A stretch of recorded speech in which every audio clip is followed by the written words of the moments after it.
We're waiting. Hello. Welcome everyone. Jamie, Cindy. Hello. Welcome. This is the patron. I called it a hangout before, but hangouts the service is long gone now. Meetup, get together. It's our book club. We have this book club, and $5 buy-in on the Patreon once a month. Patreon once a month. You join the book club. You get together and you talk with us about the episode of Angel or Buffy that we're on every 2 weeks. That's the whole deal. Today we're talking about, this is the worst introduction I've done in months, and that is saying something. Today we're talking about what are we talking about? I don't know. Sarah, you intro everything. Crush. Yeah. Hey, Boris, if you could mute yourself before then as soon as we switch over, we'll talk.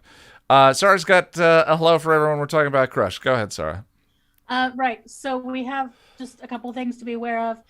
First of all, this is a spoiled discussion. If anyone is new in the chat, because everyone in the discussion group has seen everything, we are fully spoiled. The main thing is we ask everyone to be, polite and kind and whatever. No being critical or mean about the people in the discussion or preferably each other. And also, this isn't really a space for a thirst scream, except we all like to tease Jake. We all like to tease Jack. He's so pretty. He is, isn't he? He has the greatest beard.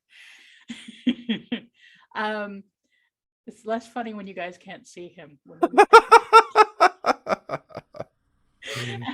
And then the other thing is just Jack and I are mods, and the chat can sort of wander a bit, and if it gets to a place that we think needs to sort of go back to the point, or change the subject or whatever, just listen to us, please. That's really everything. Yeah, thank you, Sarah. We realize that the show discusses incendiary or complicated topics for people, and this episode today is going to be one of those. So we know that sometimes it kind of is what it is, but this episode I think relates to things in season 6 that I think I usually don't like to go into in the comments, because we all want to have a nice conversation and get together and just celebrate a cool show. But we also do kind of talk about unpacking character details, and I mentioned during our rewatch that there are complicated fandoms within the Buffy fandom. Being a fan of any character on the show, with the exception of maybe Buffy, comes with challenges, complications. Doesn't mean that there's no wrong to it particularly, but we're just saying. So that makes these discussions a little challenging. So please just listen to Jack and Sarah. We do try and keep this a nice place, even though there are some confronting topics when the episode is confronting. And not skippable. Boris was our caboose the last time. And let me get the timer open. I apologize. We do 10 minutes. Hello, sir. Hello. Hello, and welcome to our discussion of Buffy. How's it going? It is going fine. Okay. I don't normally have to mine you for opinions, Boris, but tell me about the episode. All right. Well, now we're talking about the episode. We can get started. Yeah. Overall, I think this episode is pretty solid. I think not having to deal with the glory stuff helps, because it's mostly focused on the Spike business and then a little bit of Dawn at the beginning. So the like last episode was Blood Ties, and this is kind of fallout from Blood Ties, right? yeah, Yeah. that's his case. Um, yeah, so like the overall structure is pretty solid. It does take a little while to get going. Like Drew doesn't actually show up till like halfway through, but that's the way that it times. And Well, I think the early drive is the crush okay. itself and the reveal of the crush. Also, him wearing his costume, not the last time that Spike tries to wear a costume to be someone different. Yeah, I think Be your explanation of it is the best one, where it's like he's kind of trying to be like a more gentlemanly figure, kind of Riley-esque. Yeah, he looks like Um, he's cribbing on Riley to me with the brown jacket and all of that. yeah. And speaking of Riley, I came to a realization while I was on a walk that like Spike, like there's all kind of there's both like an ultimatum with Riley, and then like there's an ultimatum with Spike here, where he's basically like love me or die, and where obviously Riley's is less bad, but um, Yeah, it's an ultimate. Has that ever worked at any point in history? it must have at least once, so people wouldn't keep trying it. I think you underestimate the terribleness of certain men's ability to say what they feel. Well, let's not go into that. It's a Well, whole yeah, fair enough. we go into that forever. Uh, so yeah, okay, we got that mentioned. Harmony's great. Love to see her again. It's kind of funny that this is like both her last episode in Buffy before she goes over to hang out in LA with Angel and cause shenanigans there, and it's also Drew's last episode like in the present day, because like Right. everything after this is like she's either the first or it's a flashback. So it's kind of interesting that this would end up being her last chronological appearance. Yeah, I forgot about the first actually. She gets to make several appearances during that season, which at least we get a little more Drew, even if it is the first speaking through her.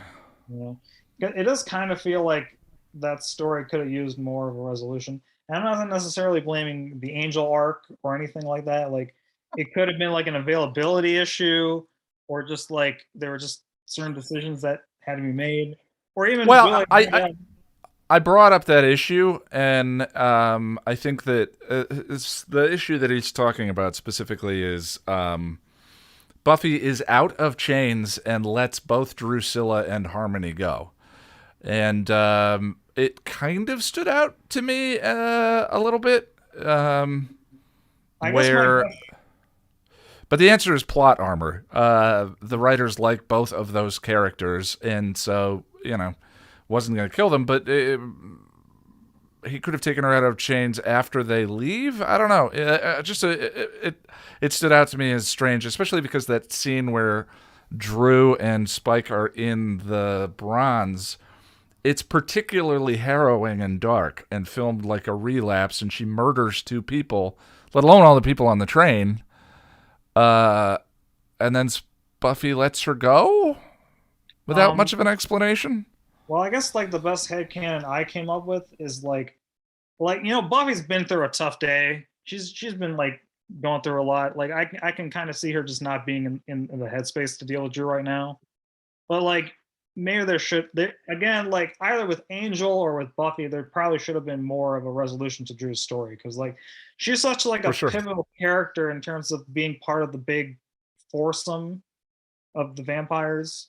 Yeah, we were wondering, is this the last Yeah, it is season where you see the whirlwind, any of those specific flashbacks, or does that come up again? Well, there are flashbacks to we have the girl in question as like all four of them together, but then we also have like more Drusilla flashbacks and lies my parents told me and Destiny. So okay. like there's stuff going on, but it's all in the past mostly. It would have been nice to have had like a proper resolution to the Drusilla story. It would. On the other hand, Darla suiciding herself over a mystical pregnancy? Well, not my favorite ending for a character in the Buffyverse, but then again, it's that or Angel stabs her in season 7 or season 1, episode 7. I don't know. Like, I guess the fact that maybe could have been more epic or for that character. I guess Darla technically has multiple endings. She has the ending in season 1. She has the trial, which is a form of ending. And then that one. Sorry, Boris, go ahead. I mean, there's only some iffiness, but like, it does still feel like there is a resolution with Darla, whereas like we didn't really get one with True. before. True. Like given Angel's whole thing about like how he feels guilty about turning her and all that, or like there was a lot of options, and it's just a shame that we didn't really get anything. But you know, it is sometimes these things happen. So what are you gonna do? I was thinking about her suicide as we were watching the episode. She used her son's soul to slay herself because it's so weird. Anyway, go ahead, man. I do kind of like, we're not going into that right now. Just we'll get there. Yeah, there's a lot to say. Yeah. So this was mentioned in the stream as well, but that line from Joyce about like, did you do anything to like, lead him on or anything like that? It's like, or give him a signal or something. It's like that feels kind of dated, and yeah, it's in the name of a good joke. It's in the name of a good joke. I do beat him up a lot. However, it smacked very much of the have you tried not being the Slayer? Like a line that in that context is played so self-evidently as the wrong thing to say to Buffy at that time, especially because of the context we have for coming out stories and the way it borrows on that for her opening as the Slayer. That whole thing with a little dated. Yeah, there's that. Like, if it was maybe her thinking that, Buffy herself thinking that and leaning that, maybe it would have been worth a go. I don't know. But so yeah, we got that. Yeah, and I guess just to briefly go on the Spike thing, it's just like again, his whole thesis is flawed because like you can't get someone to admit that they love you under duress, man. Like it doesn't work like that. It can't be genuine under duress. Yeah. Yeah. It's just the whole like you can if you're doing it to a vampire, according to the lore of the show. The torture vampire to vampire violence in the show is written as hot.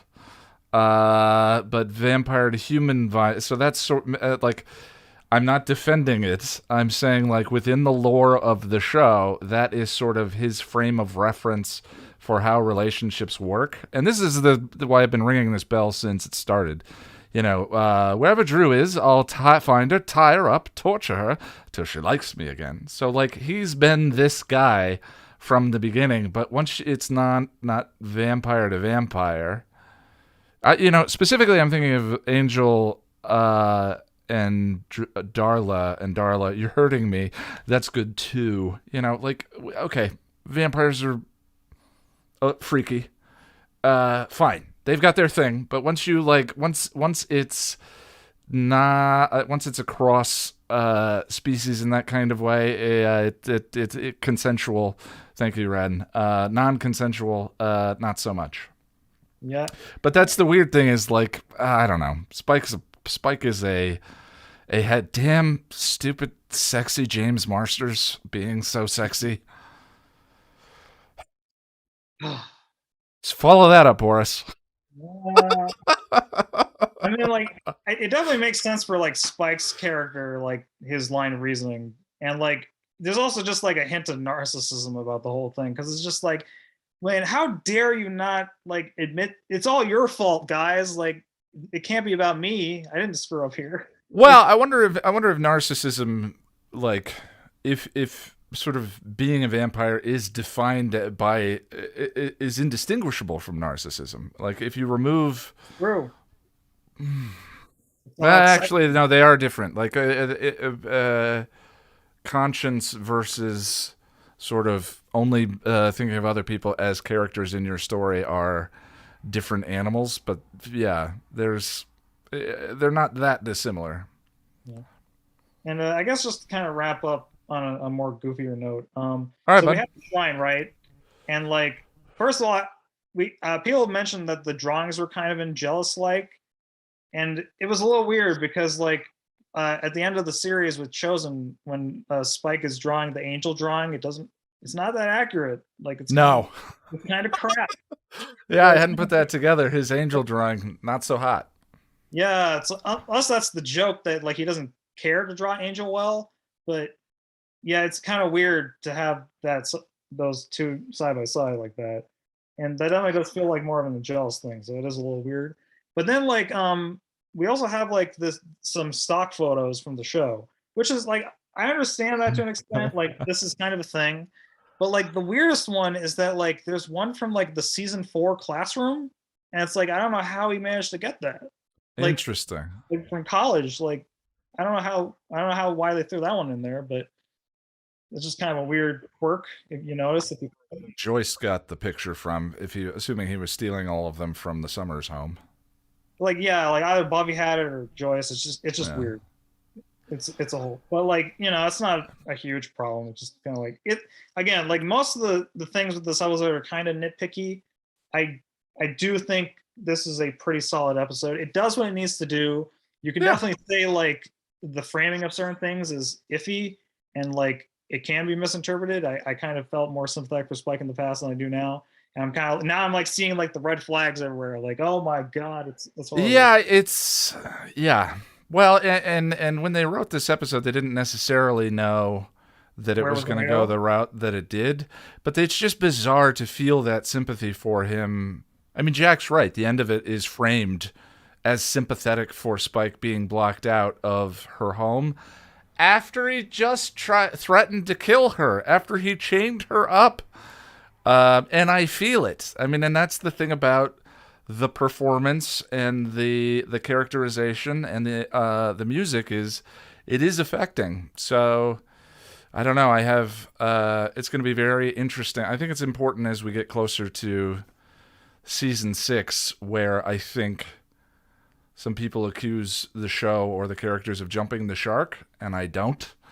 It's important to track the episodes that frame that experience, and I think that's kind of what this one is about. But I do need to move on, Boris. Is there anything else you want to throw out about the episode?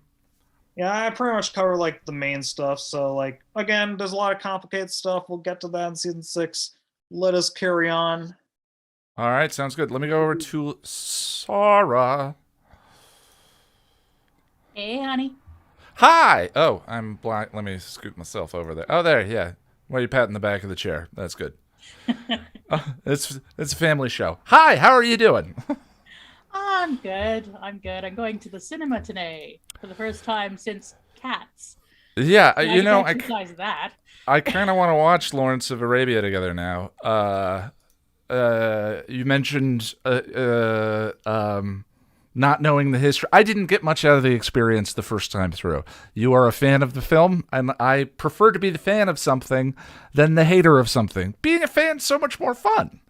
Yeah, so but when you watch a movie from like, God, it's like 60 years ago now.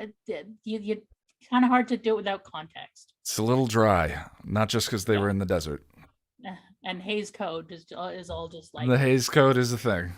Is this gay? Yes, this is gay.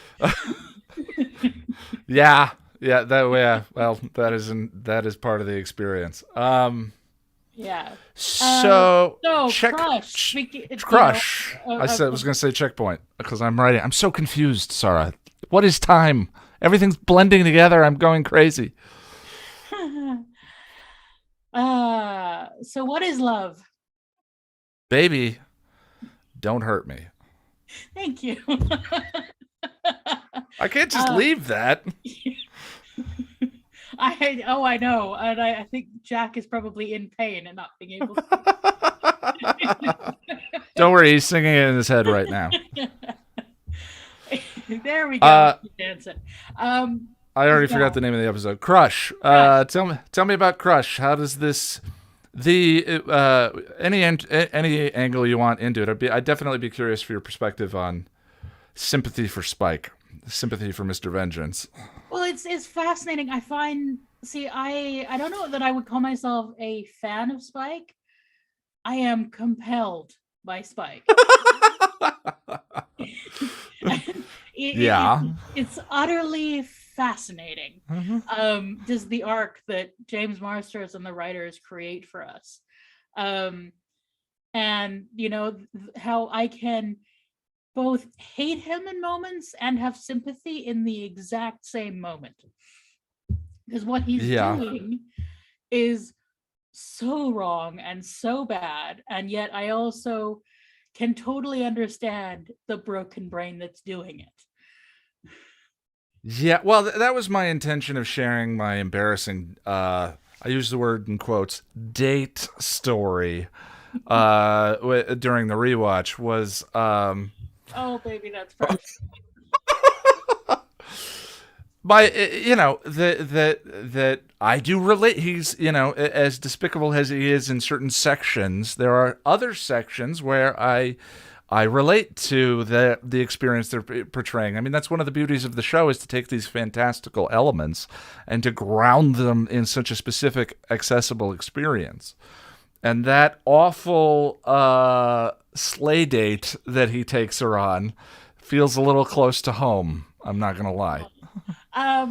He also, I also was there was a guy I was in love with for a long time who had, yeah, and he had a coat just like Spike's, so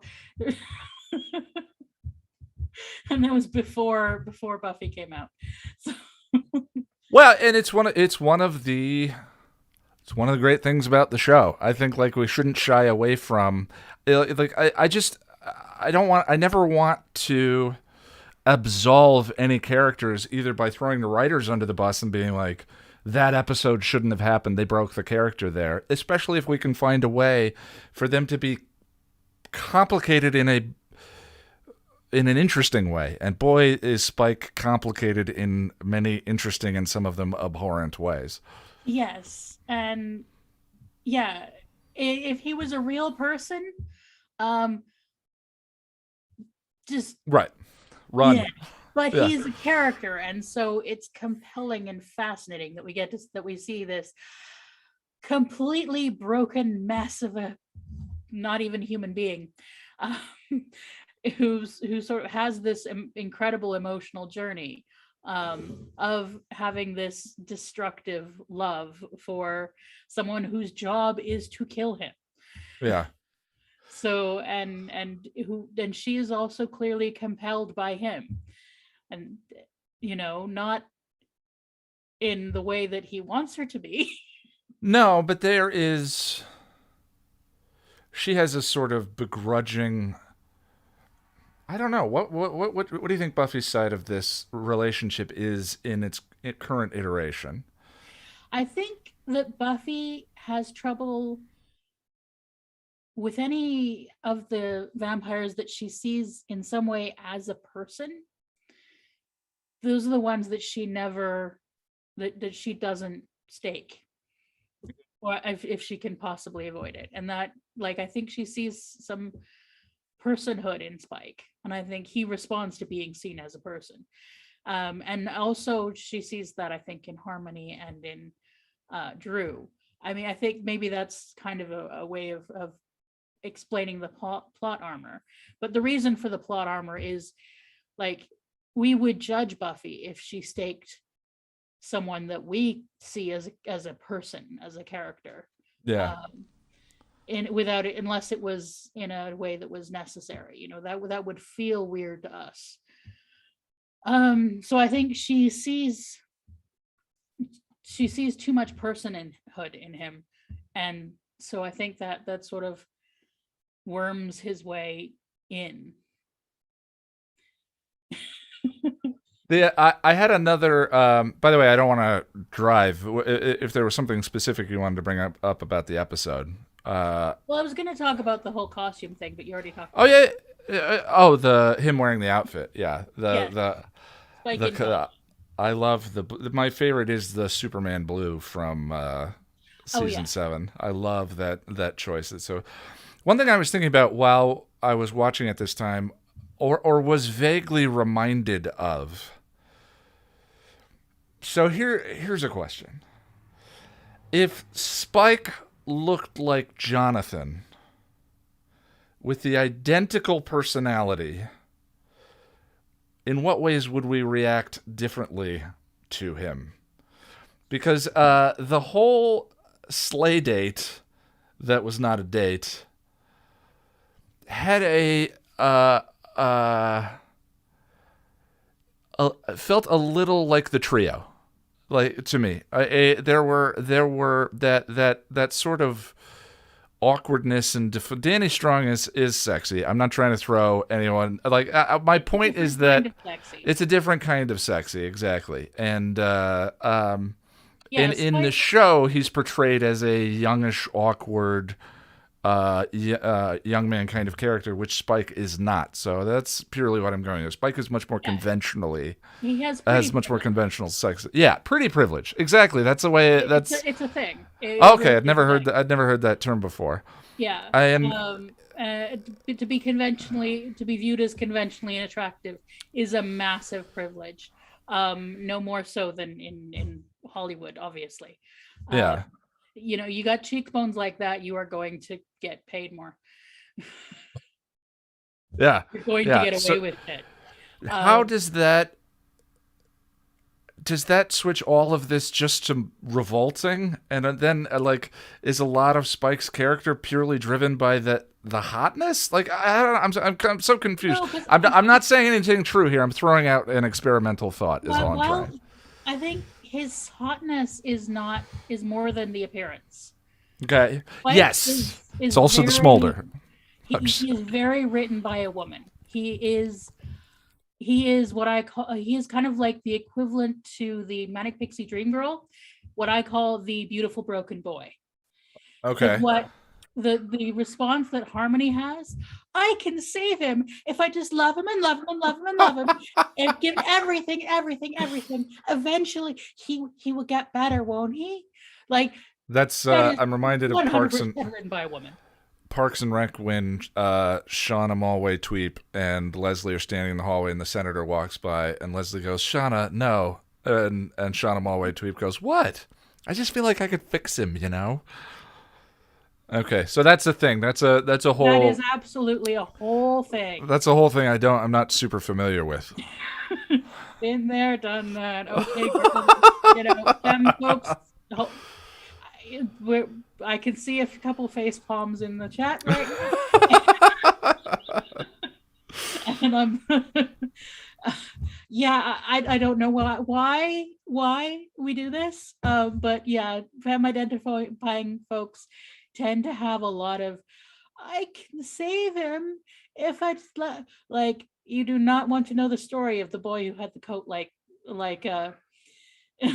Well, and is that a response to conventional media portrayals of masculinity from before this?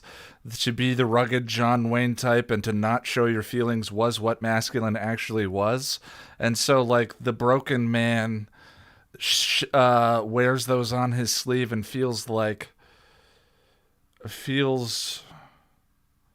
accessible in a way that the John Wayne type does not. I mean, I'm just wondering. I'm fascinated by it. I've not. Yeah, I think maybe that's part of it, and it's interesting.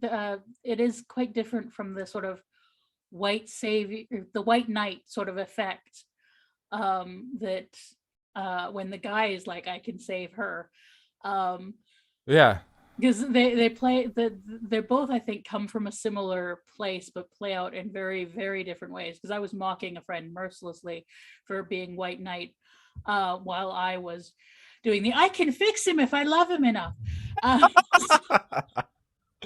So these do play out in very different ways. Because gender is funny. Yeah. But yeah, I think there may be something to the, we're taught that men are supposed to be the construction of masculinity being all rough and don't show feelings. So the beautiful broken boy who shows all the feelings, is appealing in being the opposite to that. I think there's also, we're trained from birth to be nurturing, and so it triggers the nurturing thing. And then like there's fiction, like we're being taught that like Mr. Rochester is a romantic ideal, which he's not. He's keeping a woman in an attic. I don't know the reference. Jane Eyre. Oh, okay. Which is one of the classics of female literature, right? I went right to Austen, but I was like, I only know Sense and Sensibility. Yeah, well, Sense and Sensibility is what happens when is a different kind of falling for the charming guy with the depth of a puddle. Right. Well, is there anything else you want to throw out about the episode? I love Dawn. I relate to Dawn so much. She's really speaking for us here, which is in the like, I know he's a monster, but look, he's pretty. So, one last question. I love Dawn bit too. Like she, Jack pointed out, she and James have really fun older brother chemistry going on in that scene, even more so than well, I don't know if older brother. I don't know. Crushes are weird. Crushes are a weird place in fiction, and that was the last question I wanted to ask was specifically Xander being disappointed that Dawn has a crush on someone other than him. Now, so you answered the question beautifully. there's an entitlement in that. But is that the attention, even though obviously he doesn't want her, thank gods, because she's a child. Yeah. I don't think that's textual. Yeah. And then that's kind of a creepy entitlement thing. So fun uncle just disappointed that niece doesn't think someone else is more fun than he is.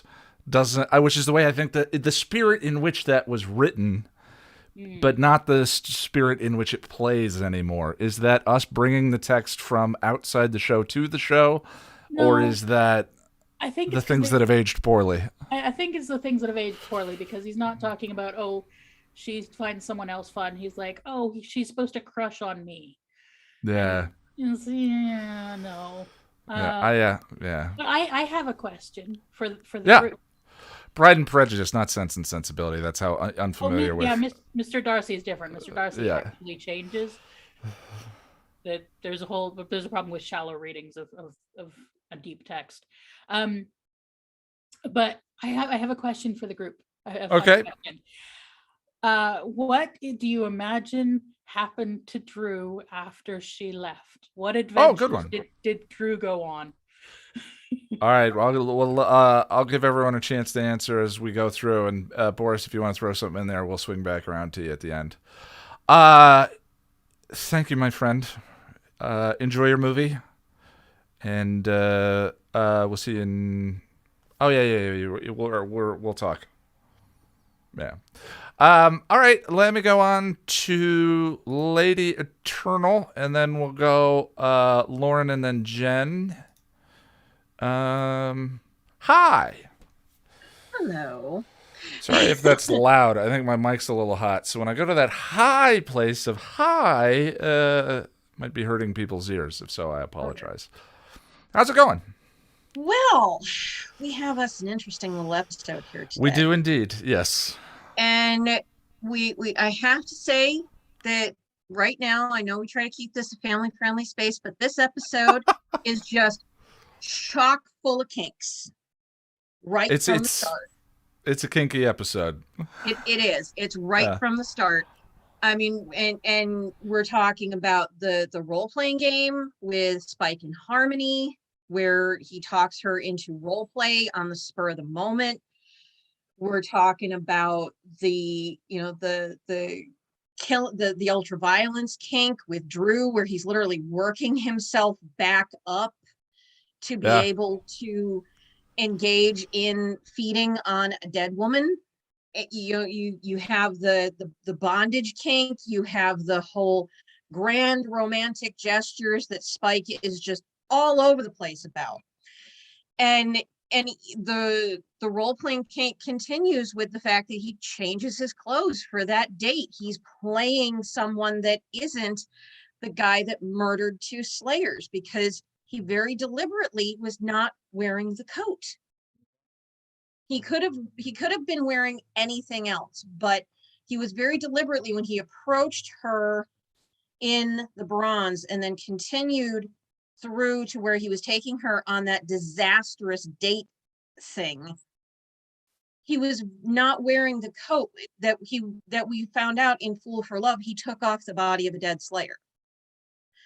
So he's trying to put himself in the role play of someone that is good enough for her.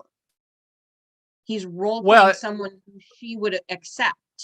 And I think that we can conflate that as with the kink observation, given Spike's relationship to love, sex, and violence, all manifesting in similar and identical ways. I think for someone else, sort of pretending to be someone they're not for the sake of impressing someone else isn't necessarily sexual, but for Spike, given everything is tied together, it's all kind of part and parcel for sure.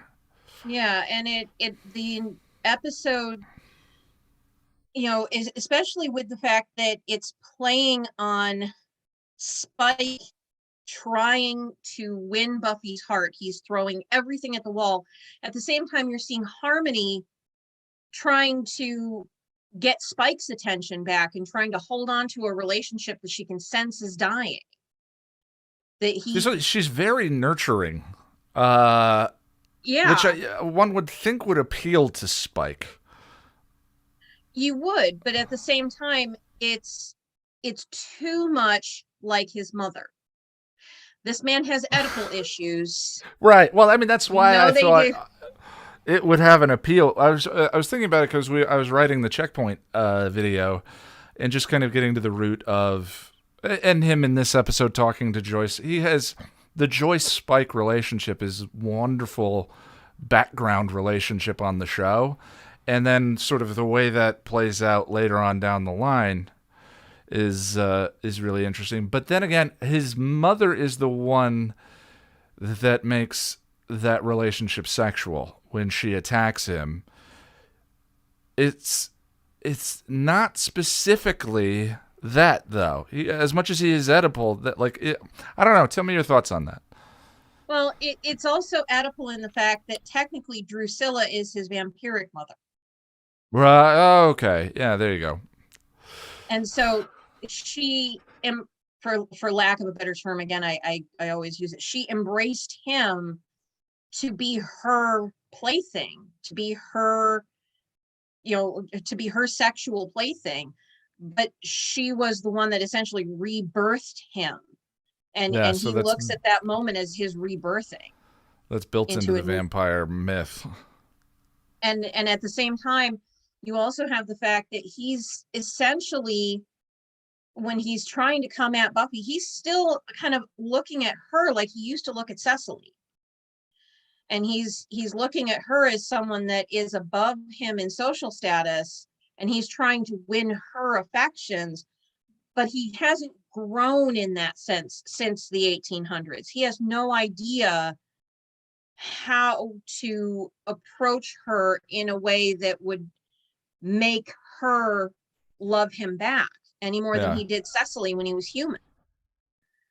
Because you had that whole mirror of them in Fool for Love where she echoed Cecily's words to him, "You're beneath me." Well, it does grow to a beautiful place because I love the symmetry and repetitions along that character arc, and his confession of love to her here has such it has a similar sound and cadence as the confession in Empty Places, I think it is, where he's on one knee. But that speech is one of my favorite monologues about love in fiction. and this one, but the distinction is that one is about her. It has nothing to do with me. I love what you are, how you try, so forth. And this one is about I feel you in my gut. I dream about you. It's about his. It's the selfish versus selfless. It's the consuming perspective on it for sure. And It is, and I think that a lot of it at this point, we talked about it. You were talking about it with Sarah, where if he was a less charismatic person, this would be just coming off as desperate. If we hadn't seen the flashbacks that showed who he was as a human in Fool for Love, if we hadn't gotten that humanizing perspective on him, we would not see this as him desperately trying for a connection that we believe him to be capable of. We would be seeing this as going back to the Giles quote from Bewitched, Bothered, and Bewildered. It's banal obsession. right. He's obsessed with her. And he's been obsessed with Slayers by his own confession in Fool for Love for a long time. So it's interesting to see the way that they've turned this story arc very carefully, building on multiple layers of Spike's characterization all along. And it's not until much later, when he actually gets a soul, that he's able to grow enough to see how love it relates to something beyond himself. He has to get his soul back and grow in order to get to where it's not, what is wrong with you women? Why are you torturing me?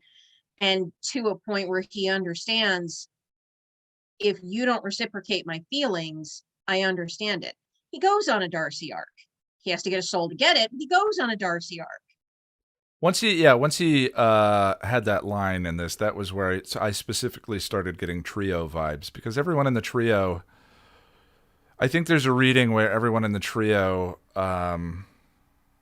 blames women for what's wrong with their lives in some shade or another. I'm not sure that applies to. It may apply to Andrew, but I think that Jonathan and there's an interpretation where they are sort of the early commentary on that type of individual, and they are the opposite of Spike in that they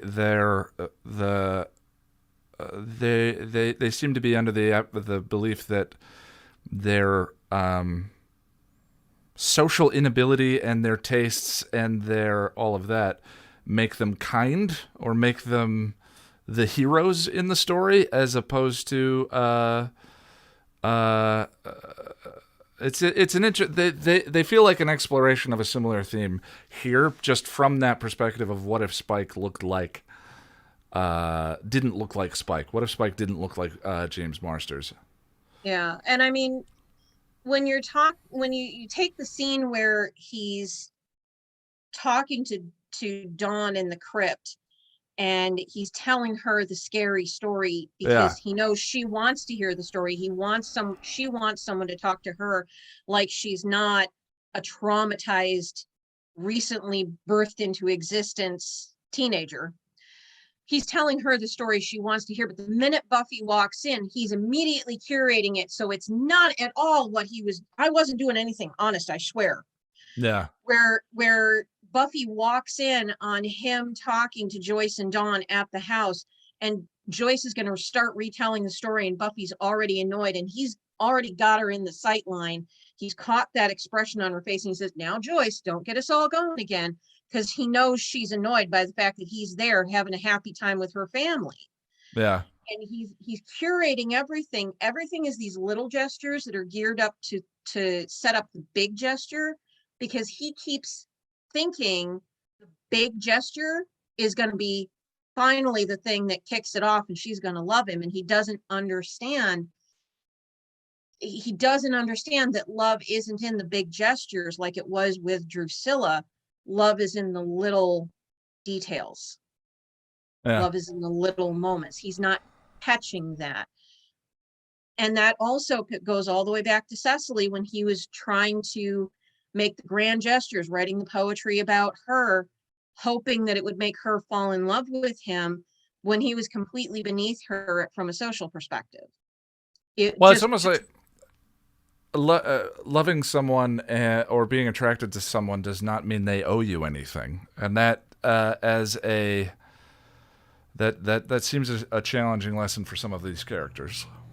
It is, but one of the reasons that I think Spike gets away with it where others don't for a lot longer is that we were also shown that that time period that Spike comes from, when that sense of entitlement was built into the gender norms.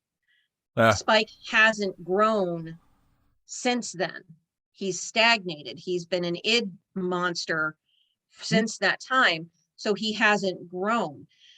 The difference between him and Angel is Angel, when he got a soul, he spent a century and a half, or however long it was, growing and learning. Yeah, he had the requisite brood time.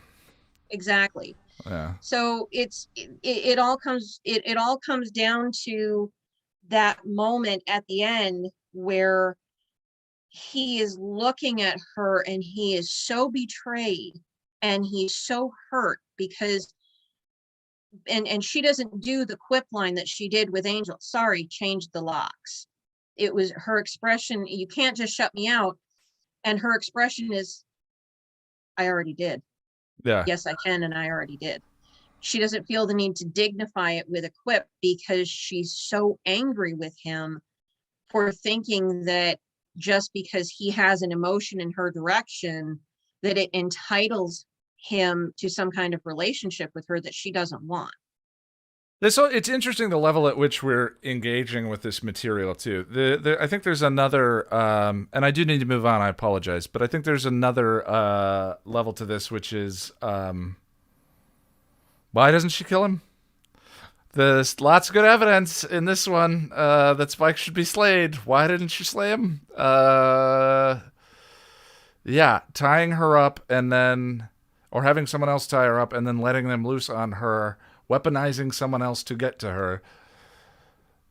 Yeah, but we can go down that path all day. I'm just saying. Well, you notice who was largely absent in this episode and also was emasculated in the one scene he was in?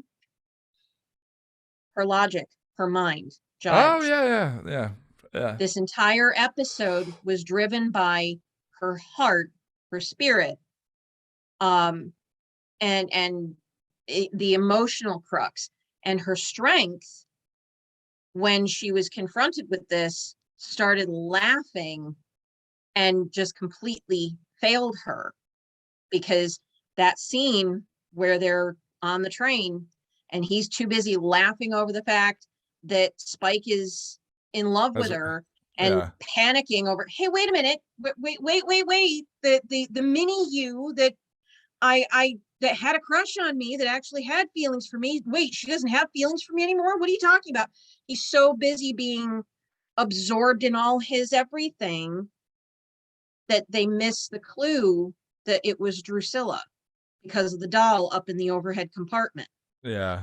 So her strength is not doing what it needs to do. Her heart is all turned around about what's going on, and her logic has exited stage left. Well, and Brianna points out something interesting in chat, which I haven't thought about, but Buffy has trauma about killing people, things she knows personally, which I think is an interesting reading of it for sure. Well, I do need to move on. Is there anything else you want to throw out about the episode? Oh, yes. To answer Sarah's question, Drew said, screw this. And she headed back down to South America to hook up with that chaos demon. She's like, you know what? No, I'm going back to the guy with antlers because he was have a the fun slime. time. Yeah. Yep. I like it. All right. Good stuff. Let me, I forgot who I said was going to go next. Was it Jen or Lauren? Lauren? I don't remember, but I can go. All right, let Unless me go. you Let me have to go. sooner. Let me go, Lauren, and then I'll go Jen, and we'll see where we're at that point. Hi, Hi, how's it going? it's going. So, real quick, Zara, Yeah. I liked your idea of Drew becoming an author with Miss Edith being the central character of her stories. So, so that's what she did. um, yeah, this episode, I with the train coming in, I love that the train that the car that we see the guy get on is the diner cart. Is it? Yeah, Oh yeah, from it the said on the outside. outside Yeah. as he walked in, diner. So, Oh, I missed that. That's great. um, What a good hidden joke. yeah. I'm so glad I'm not the only one that got squeamish about Xander being all, wait, what about me? He doesn't have a crush on me anymore. I wasn't gonna bring it up because I was watching it thinking, oh Lauren, you're reaching. You always criticize Xander. You're reaching. It's like, okay, I'm not good. um, but yeah, and again, no, it's I try so hard not to hate Xander. I really, really do. But knowing that knowing what we know about Whedon now makes the Sure. fact that Xander was his self-insert even more problematic than it already was. Yeah.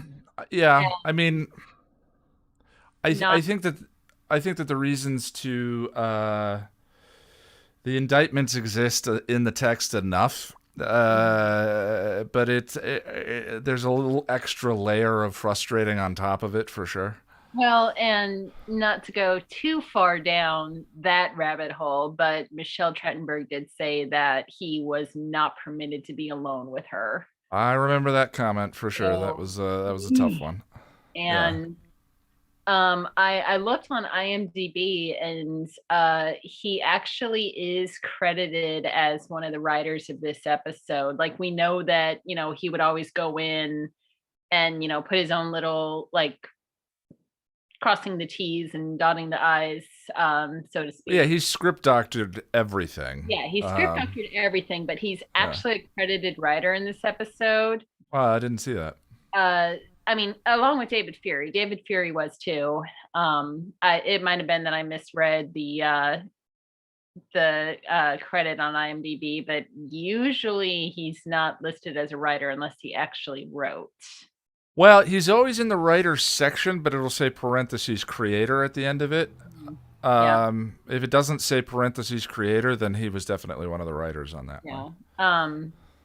But yeah, it's again, I too hated the did you lead him on thing. It was a poor setup for the joke. But the other thing that bothers me about that scene with Joyce and Willow was Joyce going on and on about how dangerous Spike was. Really? So why did you have him in the kitchen with you and your younger daughter? Yeah. But yeah. Regarding whether Spike loves Buffy or if it's an obsession, Lady Eternal, you hit the nail on the head. I mean, everything about it. Seriously, like it was spot on. Like he doesn't know how to love. And Drew even says it. We love, we just don't love proper. And I do feel like it is a selfish banal obsession, but it's also it does the potential to go beyond that is shown here. Well, not here in this episode, but it is shown before he gets his soul, because look at him in The Gift. I mean, Sure. when everyone is seeing Buffy's lifeless body, and yeah, he's crouching down because the sun is up and he's trying to avoid the beams, but he is sobbing, like he's holding his face in his hands, just broken and sobbing, crying. I mean, I think only Willow was the only other one that was like crying, like, body shaking, sobbing. And Well, and specifically to like looking after Dawn over the course of the summer, I think that is in my theory that all of like my reading of it is all of it's sort of selfishly motivated and whatever, which also I forgot the name of the philosophy that believes that all of our decisions are selfishly motivated and every decision that we make is selfish. But if there's never an instance that is never not true, then the philosophy essentially has no merit. That also applies to believing that everything Spike does is selfishly motivated because he lacks a soul. So there have to be some instances where that may not be true. And the toughest one for me is looking after Dawn over the course of the summer. Buffy's gone. He's not, we can find a selfish reading of that, but boy, are we doing a little bit more stretching in order to do so. Yes, he loved her, but she's no longer there to impress. She's no longer there to win one over. So that act becomes less easy to ignore under the banner of selfish behavior. And the other thing that I wanted to point out is that love and obsession are not mutually exclusive. Absolutely, they're not mutually exclusive. Like, right. Love is a symphony, and in a relationship, it has many movements, and there's a long lifetime of, and sometimes in that relationship, it's deeply selfish, and sometimes it's deeply charitable and giving and emotional, and sometimes we make the decision to let go because that we love the person so much that we know they're better off on their journey without us for this period of time or whatever, right?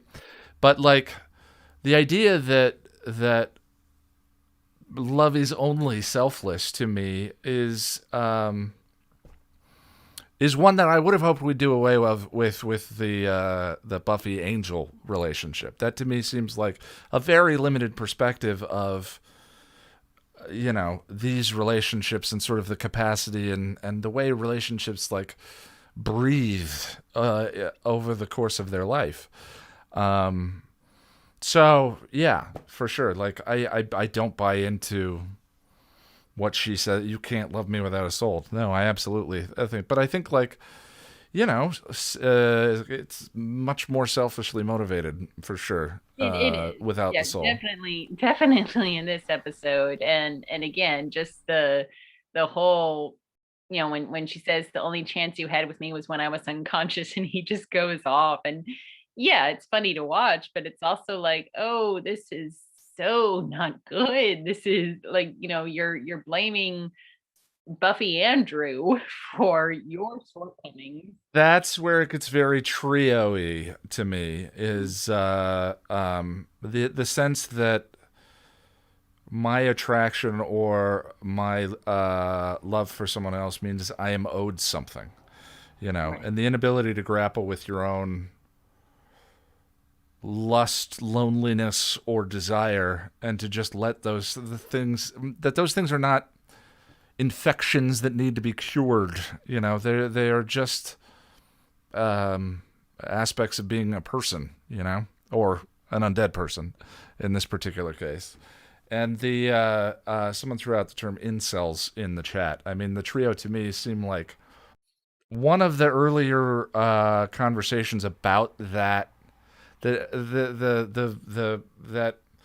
That cultural group that believes they are the victims of something because someone won't sleep with them or love them. The trio to me are an exploration of that, where it's like having a bully and being socially awkward and all of that does not mean that you are sainted with good personhood. Like, you still have to struggle and choose and work for your humanity in every sense, and that to me is the most interesting reading of the trio. Otherwise, if we're Yeah, reaching for one. definitely gonna get into that for the next Buffy episode because Which one's next? next is I Was Made to Love You, our Ah. introduction to Warren. Yeah, I took a look at the rest of the episodes, and I don't think I mentioned maybe putting up a survey first, doing a skip for the remaining ones, but there's no there's so few gun episodes that I don't want to skip the Thin Red Line, and I Was Made to Love You is so relevant to season 6 that I think it warrants having a discussion about it, icky though it may be. So. Yeah. It does. And Yeah. but yeah, and again, why didn't she stake Spike? I mean, I'm glad Yeah. she did because I love Spike. I love James Marsters, but and again, it's like, for bringing up Whedon again, he said the whole "I can kill you off anytime I want." That would be the episode to do it in. Yeah. Well, and I think especially with very theme driven shows, Buffy gets away with a lot of that stuff on comedy. 2 people were murdered in this episode. Angel doesn't get that same crutch quite as often, unfortunately, and so I think it stands out a little bit more. But I definitely want to, when we get to this episode, be like, so the 2 people that were killed? Yeah. Anyone? Okay. Yeah, and yeah, I had seeing the black guy standing outside the train station. I suddenly had Mr. Trick's voice in my head. Not very good place for the brothers. It's like, oh Yeah, sunny hell, I think he calls it. Well, is there anything else you want to throw out about the episode, Lauren? no, nothing else from me. Alrighty, let's go over to Jen. Hey, Ian. Hi. How's it going? Not bad. This has been a productive stream. I've got a lot of painting done. Well, happy to help. I was hoping to do some writing streams. I find doing work during streaming is a super productive thing, but that didn't go as planned, needless to say. Well, anywhere you want to start? Drew's life after Sunnydale? I gotta Drew's life after Sunnydale. Honestly, she heads to Vegas and starts just popping off people in the evening. Fair enough. I think she finally is like, I've tried the family. She knows what's going to happen with the rest of them. If she had was able to get Spike back, she would have went back to LA, but she couldn't get Spike back. And because she was able to get him back, she left it for a lost cause. Yeah, it's strange that there's no explanation for why she never revisits Darla, but okay. So I think she gives up guys for a while, or goes and creates her own family. Yeah, whatever you choose, because she has this family obsession. So maybe she starts a whole new generation of the Fab Four. She's just making whirlwinds wherever she goes. Yep. But let's talk Harmony to start All with. right. I've got a lot. This episode I could talk on for days because there's a lot here. But so I'm going to get Harmony out of the way. Harmony, yeah, she's fun. It's interesting though, when everyone always talks the difference between Spike and Angel, and I've said before, they are not as dissimilar as everyone seems to think they are. Okay. I said that not recently that they are not as dissimilar. No, I would agree with you. I was just But Harmony. But what's go ahead. She, how do you explain Harmony? I mean, for a vampire, hell, when she eventually gets to LA, what'd she do? Goes have a sleepover party with Christmas Carpenter. I'm blanking on her name. Yeah, Cordelia. Yeah. So she's the least vampire out there, and she has no soul. Yeah, she kind of reminds me a little bit of the vampire that Darla tried to get to turn her in L.A. She has that new vampire, the dude in the bar that Darla hit on to try to get to sire her. I mean, Harmony is much more interesting than that dopey guy. I'm just saying, there's that sort of the first 50 that first century as a vampire of just figuring things out, especially if you don't have a particularly hands-on sire, and presumably Harmony's sire died during the graduation day. Or was too busy running away to even realize he turned her. Exactly, yeah. So, but no, it's like an interesting combination. Like, Harmony is not what I would consider your typical vampire. She converts to vegetarianism really quick. In when she goes to LA. Oh yeah. Well, for the sake of safety and being a normal, yeah, for sure. Hi, Mrs. Jacoby. So I just gotta throw that out there. So if everyone who is like, there's this big extreme between, you've got Angelus, who is this thing, and then you've got Spike. Well, you've got Harmony, and she's one of the few vampires that we really know well as a vampire. Right. Yeah. And she's a very big contrast to both the boys. For sure. On the other hand, it is Spike. Actually, Spike's temper tantrum makes complete sense for Spike. Oh yeah. Everything he does in this episode feels grounded in character. The whole episode is grounded in character, including the fact that Harmony finally gets herself a bloody backbone and tries to chop him up to little pieces. Yeah, well, she did set his stuff on fire and have a slap fight with Xander, but shooting Spike with a crossbow feels like an appropriate step forward for her. She's growing. It reminds me of an abuse victim who is finally ready to take those steps to break free, and sometimes lashes out before they have to get there. Yeah. I definitely it was not my intention to suggest that I think anything Spike does isn't grounded in character. What I'm talking about is the thing that is surprising to me about the episode is that it plays him as pitiable, and I feel it. Even if that, I don't think it's playing him as pitiful to anyone else but himself. He feels pitiable. No one else feels he's pitiable. There's no other. Buffy shuts the door on him. He's not feeling pitiable. No one else is there acting like he is pitiable. Spike feels pitiable. That is how that's playing. It's not playing that he is pitiable. No. I agree with you, but the music and James Marsters' performance there at the end of the episode definitely frames it in a particular way that I think elicits an emotional response that I find curious given my rational perception of everything that happens in the episode. My heart and my mind fighting things out as usual.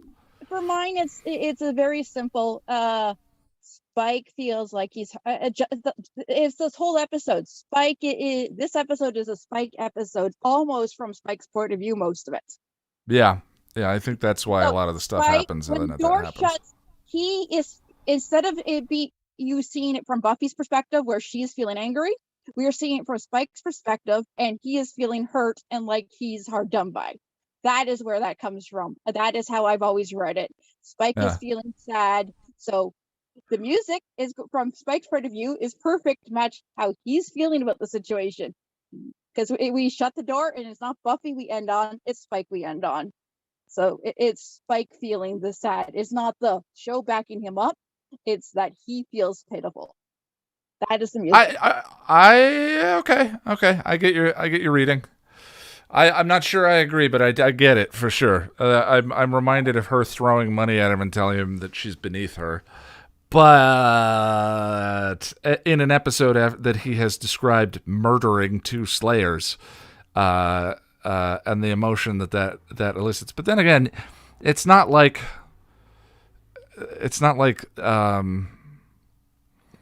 things are just complicated. That's that's what it is. I'm looking for a simple relationship to a simple moral relationship to that character as the watcher, and it's not going to give me one.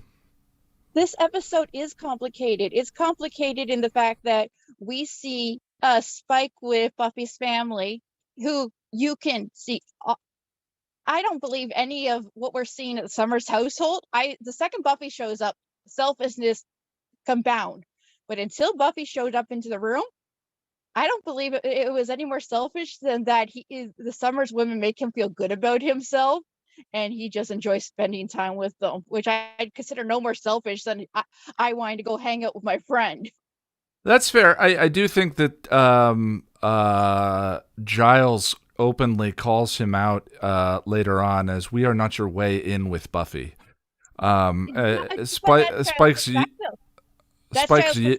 Whether or not I don't necessarily know if Spike always feels like everyone's his way in with Buffy, especially not.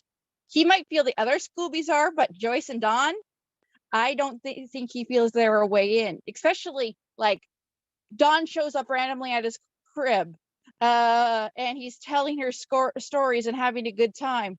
He ain't doing that because of Buffy. Because the second Buffy shows up, suddenly the story changes. Yeah, that's I can't argue with that. Like, he ain't doing that because of Buffy. The story changes when Buffy enters the room. If he was trying to show off for Buffy, then why is the story changing? Fair enough. So I don't believe his motivations at this point in the series for Joyce and Dawn are selfishly motivated, especially Dawn. He acts far too much like Big Brother to her than anything else. It's the reason why you mentioned in the live stream, why does no one else call out the crush, Dawn's crush with Thing? Because Xander acknowledges the crush as in its acknowledged in not a great way.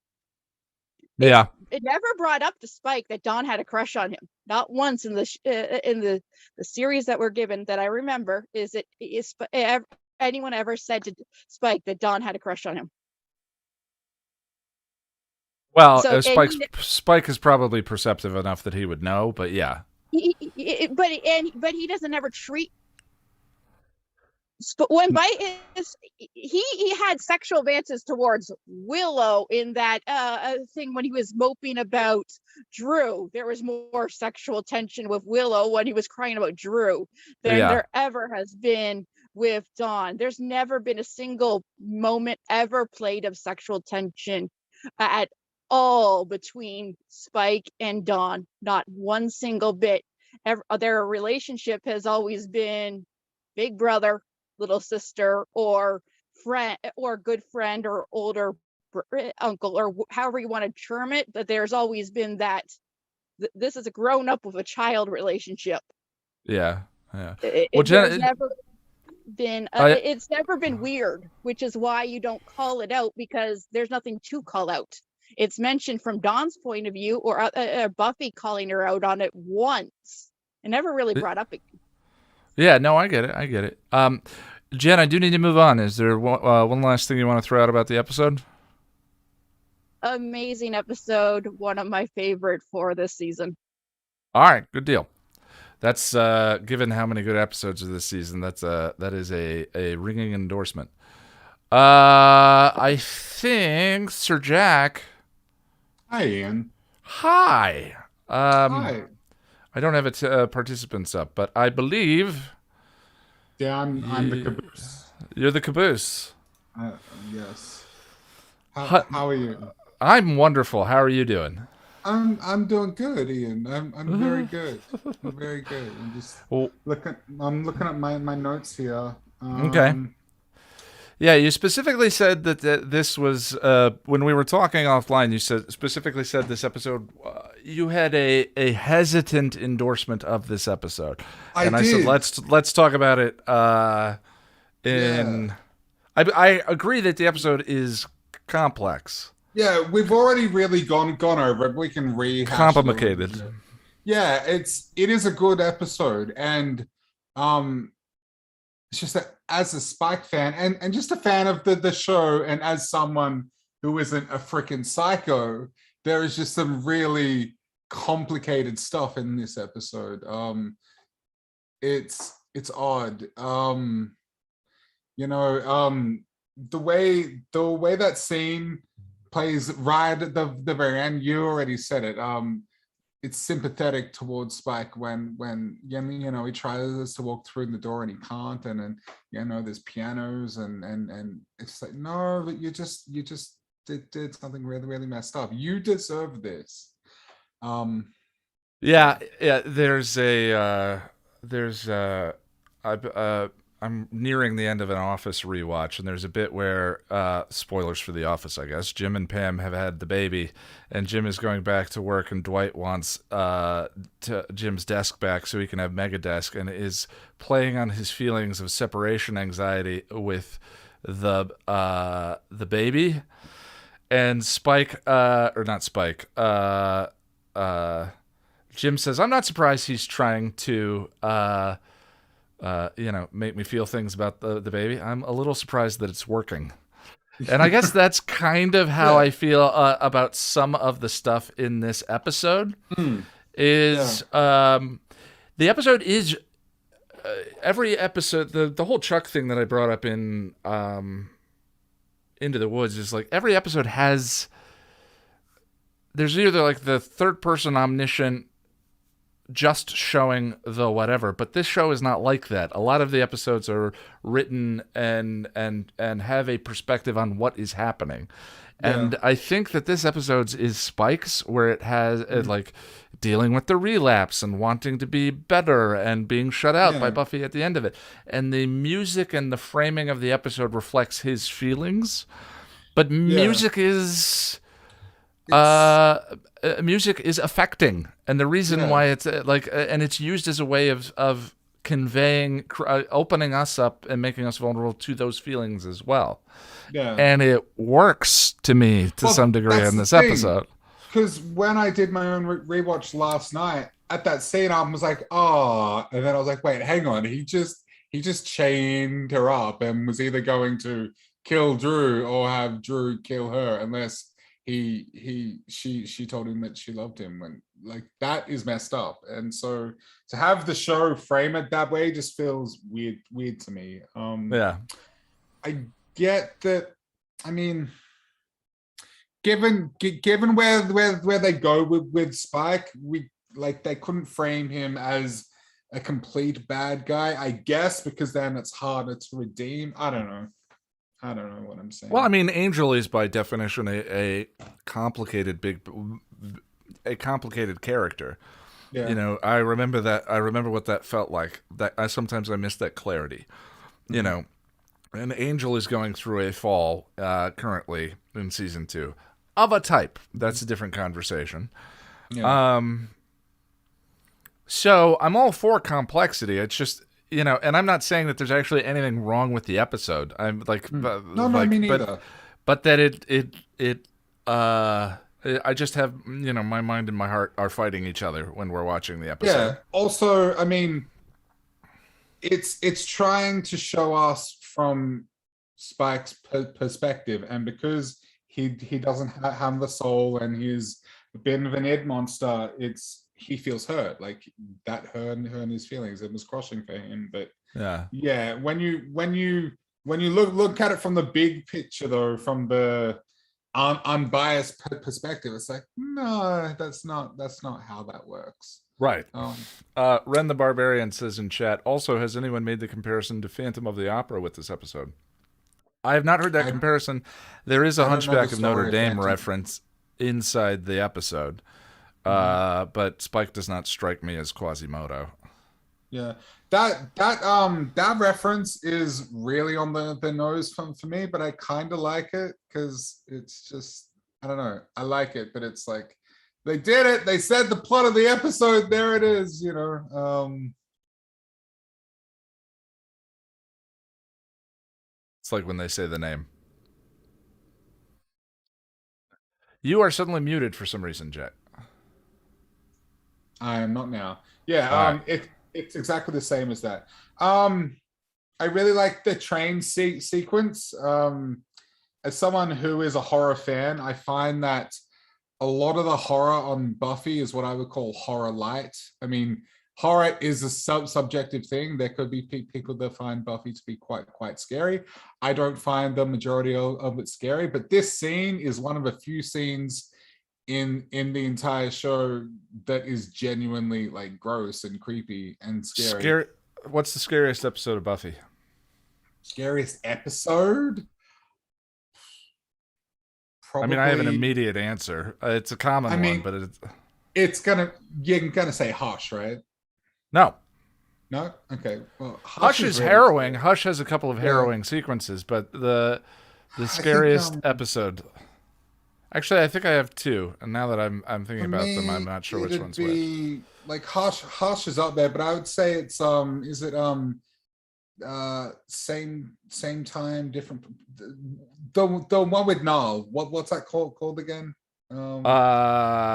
Yeah, Gnarl was one that came to mind. Lauren said Helpless. Boris says Conversations. Conversations is scary actually. Conversations is done really well. Yeah. What were you thinking though?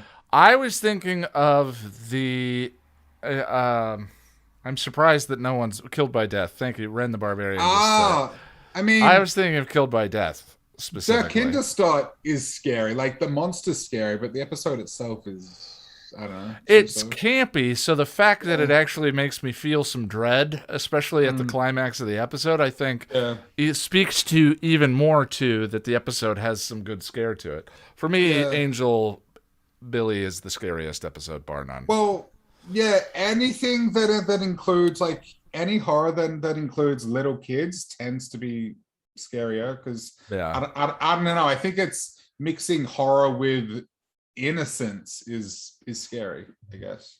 Yeah. Well, I mean, but Buffy kind of does that intrinsically, but yeah. Yeah. But yeah, the train sequence is really good. It's not an anti-climax finding out that it's Drew. It appears to be setting up something bigger, and then you're like, oh, it's Drew, which is great. I freaking love Drew. Don't get me wrong, but it seems to be setting up like something really, really big, and it's just kind of not. And to answer Sarah's question, I think Drew moved out into the country. I think she bought on a farm where she grows oranges and she raises sheep for the wool, and she's just living her best life. She's like whittling like little ornaments and just having a great time. That's what I think she's doing. Thank you, Lane, the Eternal. I appreciate it. Let's see what else I got here. Billy scared the pants off me, and I have such confused feelings about that episode. I think Nightmares is pretty scary too.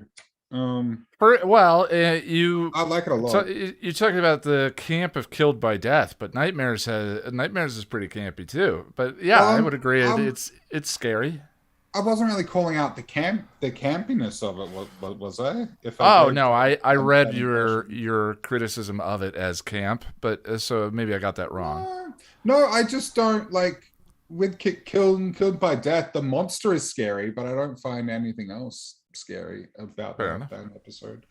And lastly, I'll finish with this. When Buffy and Xander are on the train.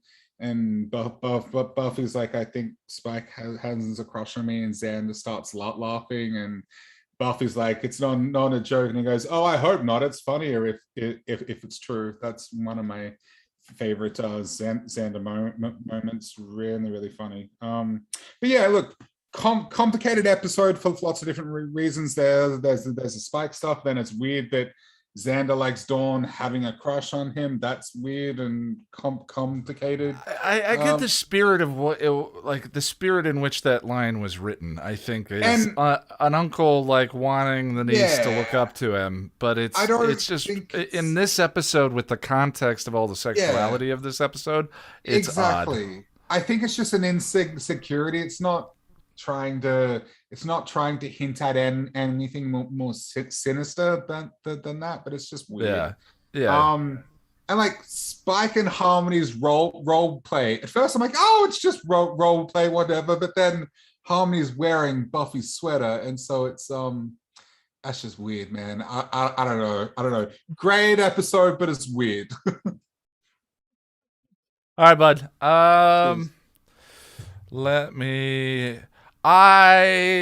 We did it. Thank you, everyone.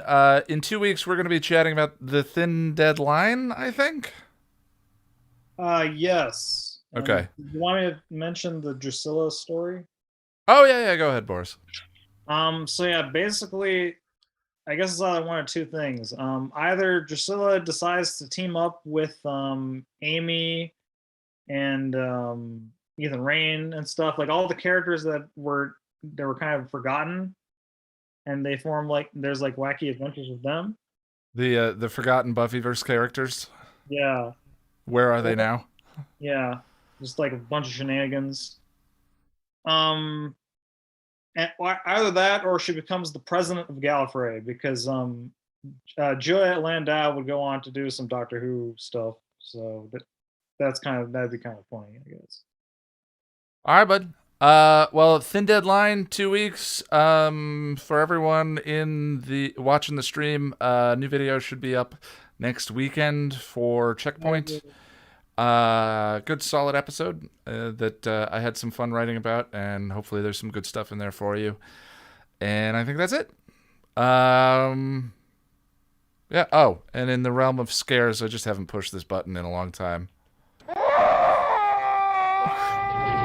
You'd have to watch the stream to see what I'm subjecting everyone to. Bye, you're patrons. Thank you. Sex face? Is it the sex face? We'll see you in 2 weeks. Bye, everyone. Goodbye. Bye, friends. Bye. God.